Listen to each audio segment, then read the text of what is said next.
कबीर साहब ने कहा है कि झूठ बोलन जिन्ना होर कोई पाप नहीं गा, सच दे बराबर कोई तप नहीं गा। और जेड़े सच बोलते है अंदरों बाहरों सच्चे है, बाहर दिखावा नहीं करते गे। कहन लगे उत्थे परमात्मा दा वास है, उत्थे परमात्मा उस हिरदे विच रहिंदा है।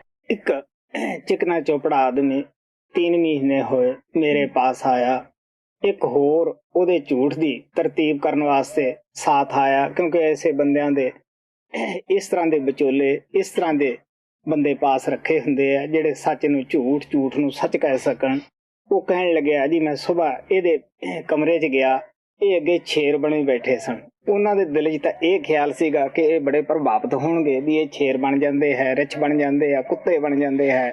लेकिन मैं ऐसियां गल्लां बहुत सारियां जिंदगी दे विच देखियां, कई मैनूं ये विद्या सिखाउण नूं भी तैयार सन।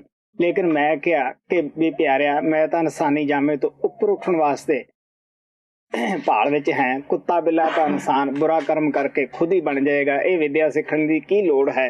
मैं जद उन्होंने भी इस तरह का जवाब दिता, मैं आख्या बई हूं तो ठीक है, तू भी झूठ बोलदा है पर माफ करना, तुसी गुस्सा ना करियो। मैं उन्होंने एक कहानी सुनाई। हजूर महाराज कृपाल कहंदे हुंदे सी, सच बोलण दी आदत पाओ, झूठ ना बोलो। जिथों तक थोड़ा वस चले झूठ बोलने वाले दे पास भी ना जाओ। वो कहंदे हुंदे सी, सच ना हथों जान दिओ, सच ते खड़े रहो, बेशक तुहानूं दुनिया कुछ भी क्यों ना कहे। इसे तरह कोई आत्मा दे नाल धोखा कर रहा सीगा, अपने आप नूं महात्मा बन के दसदा सीगा।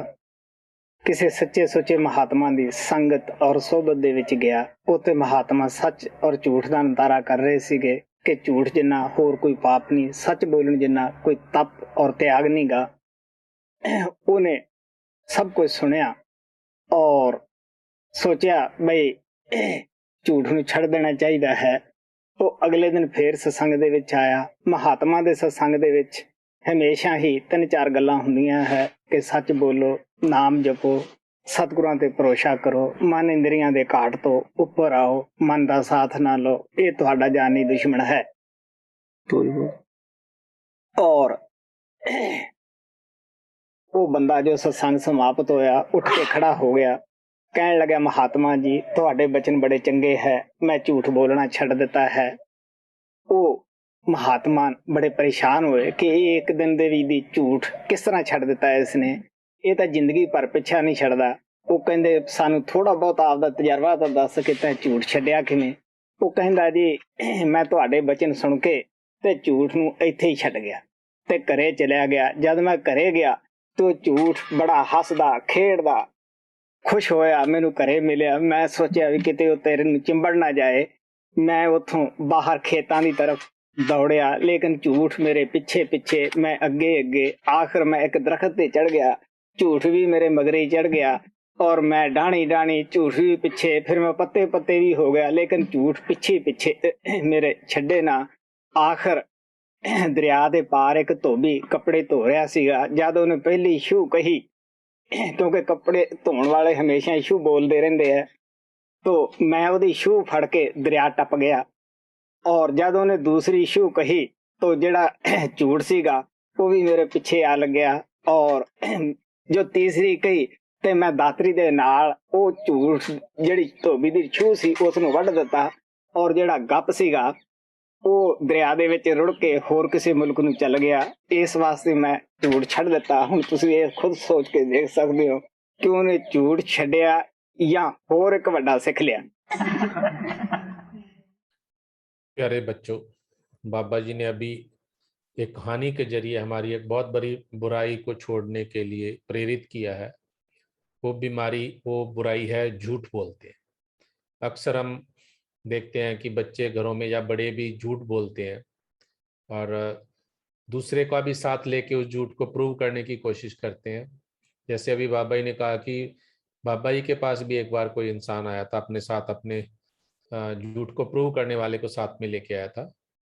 उसने बताया कि बाबा जी सुबह मैं इसके कमरे में गया तो एक शेर बना बैठा था। तो बाबा जी पूर्ण परमात्मा रूप है, वो समझते हैं कि ये झूठ बोल रहे हैं।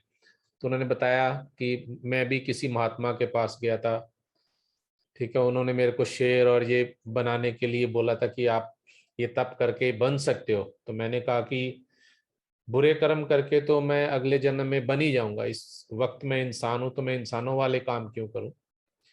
लोग संतों के पास जाके भी झूठ बोलने से बाज नहीं आते, क्योंकि अक्सर हम संतों को आम आदमी समझते हैं, क्योंकि वो बहुत छोटे रूप में हमारे साथ रह के हमारे साथ बातें करते हैं, हमारी बातें सुनते हैं और बहुत ही पोलाइटली, बहुत ही नम्रता के साथ उन बातों का जवाब देते हैं। हम समझते हैं कि हम संतों को किसी भी रूप में अपनी बातों में लेके झूठ मूठ बोल के उनसे दया प्राप्त कर लेंगे।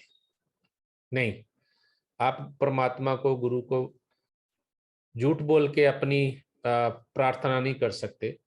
उन्होंने बताया कि एक बार एक ऐसा ही महात्मा रूप अपने आप को समझता था, वो घूमते फिरते एक पूर्ण संत के सत्संग में चले गया। तो वहां संत हमेशा हमारी बुराइयां ही बताते हैं कि आप उनको कैसे छोड़ सकते हो, ये बुराई आम इंसानों में है। बाबा जी भी हर सत्संग में हमें अपनी बुराइयों के बारे में बताते हैं कि ये नहीं करना चाहिए, ये नहीं करना चाहिए, अच्छी बातें करनी चाहिए, बुरी नहीं करनी चाहिए। इसी तरीके से वो महात्मा यही कह रहे थे कि झूठ नहीं बोलना चाहिए। हर इंसान में जो बुराइयां वो बता रहे थे, तो वो इंसान झूठा था, उसको झूठ बोलने की आदत थी। उसने नेक्स्ट डे जाके सत्संग में उसने सुना और उन्हें बोला कि बाबा जी, मैंने कल आपका सत्संग सुना था, तो मैंने झूठ बोलना छोड़ दिया है। तो संत बड़े हैरान हुए कि इस बीमारी को छोड़ने में तो इंसान को बहुत मेहनत करनी पड़ती है, और ये एक ही दिन में, एक ही सत्संग में कैसे इसने झूठ छोड़ दिया। तो उन्होंने कहा कि जरा बताओ तो सही, कैसे छोड़ा। वो कहता, जी जब मैं यहाँ प्रण करके गया था कि झूठ को यहीं छोड़ गया था सत्संग में, तो मैं घर पहुंचा तो झूठ घर में पहले ही पहुंचा हुआ था और वो बहुत खुश था, हंस खेल रहा था। तो मैंने सोचा कि झूठ से तो मैंने पीछा छुड़ाना, तो मैंने देखा, मैं घर से भाग लिया, मैं बाहर खेतों की तरफ दौड़ गया, लेकिन झूठ भी मेरे पीछे पीछे ही दौड़ता रहा। मैं पेड़ पे चढ़ा, झूठ मेरे पीछे पेड़ पे, फिर मैं टहनियों पे गया, इस तरीके से झूठ मेरे पीछे पीछे ही रहा। मैं जंगल में से भी निकला, लेकिन झूठ फिर भी मेरे पीछे रहा, क्योंकि वो झूठ पे झूठ ही बोलता जा रहा था। झूठ छोड़ना नहीं, वो झूठ को प्रूव करना चाहता था। अपनी बुराई छोड़ने की बजाय वो महिमा ही गा रहा था कि मेरे में ये अच्छी क्वालिटी है, लेकिन बुरी क्वालिटी थी। आपने देखा होगा कि अक्सर आजकल तो धोबियों का वो उस रूप में कपड़े नहीं धोते, या आप खेल में खिलाड़ी खेलते हैं तो जब भी वो शॉट मारते हैं, या नॉर्मली टेनिस खेलते हो आप देखोगे, तो उनके मुंह से एक टिपिकल आवाज निकालते हैं वो लोग। ऐसे ही पुराने टाइम में धोबी जब कपड़े धोते थे तो उनके मुंह से शू की आवाज होती है, हईशा भी कुछ लोग बोलते हैं, ऐसे आवाज आती। तो उसने कहा कि मैं नदी के तट पे पहुंचा, तो वहां मैं शू पकड़ के, जो धोबी ने बोली थी, मैं नदी के उस किनारे चला गया। आप देखो कि वो शू पकड़ में ही नहीं आती, वो बोलने की बात है, पकड़ नहीं सकते आप उसको, लेकिन उसने झूठ बोला वो कि मैं शू पकड़ के नेक्स्ट दूसरी तरफ चला गया। तो जब दोबारा धोबी ने शू बोली तो वो झूठ भी पकड़ के दूसरी तरफ पहुंच गया। मैंने शू पकड़ के दोबारा वापस इस तरफ आया। जब अगली बार धोबी ने शू बोली तो मैंने छुरी लेके, नाइफ लेके उसको बीच में ही काट दिया, और वो शू जो था वो नदी में डूब के कहीं और दूसरे मुल्क चला गया। ये भी झूठ है, क्योंकि ऐसा हो ही नहीं सकता। झूठ दिल से छोड़ना पड़ेगा। और हम देखते रहे हैं, आज भी देखते हैं कि छोटे बच्चे पढ़ाई के लिए होमवर्क ना करना पड़े, बड़े बहाने बनाते हैं, बहुत झूठ बोलते हैं। मैंने घर में भी देखा था कि एक बच्चा वो यहाँ तक झूठ बोलता था कि मेरी कभी तो डायरी स्कूल में रह गई, कभी आज होमवर्क नहीं मिला है। तो प्यारे बच्चों, झूठ नहीं बोलना चाहिए। पढ़ाई आपके फायदे के लिए है, आप अच्छे बच्चे बनोगे तभी ही झूठ नहीं बोलोगे, पढ़ाई करोगे, अपने पेरेंट्स का कहना मानोगे, तो आप अच्छे इंसान बनोगे और अच्छे सत्संगी बनोगे। आप जिंदगी में एक कामयाब, परफेक्ट बनने के लिए बहुत जरूरी है कि आप झूठ ना बोल के सच का सहारा लें। बाबा जी सच बोलने वाले पे बहुत खुश होते हैं आज भी, और हमने साथ में भी देखा है कि बाबा जी जो इंसान सच बोलता था उस पर बहुत दया करते रहे, और जो झूठ बोलता था बाबा जी उससे बहुत नाराज होते थे, बहुत गुस्से भी होते थे। जैसे कई सत्संगों में बाबा जी ने निंदा के बारे में बहुत कुछ कहा है, उसी तरीके से झूठ के बारे में भी बाबा जी ने कहा।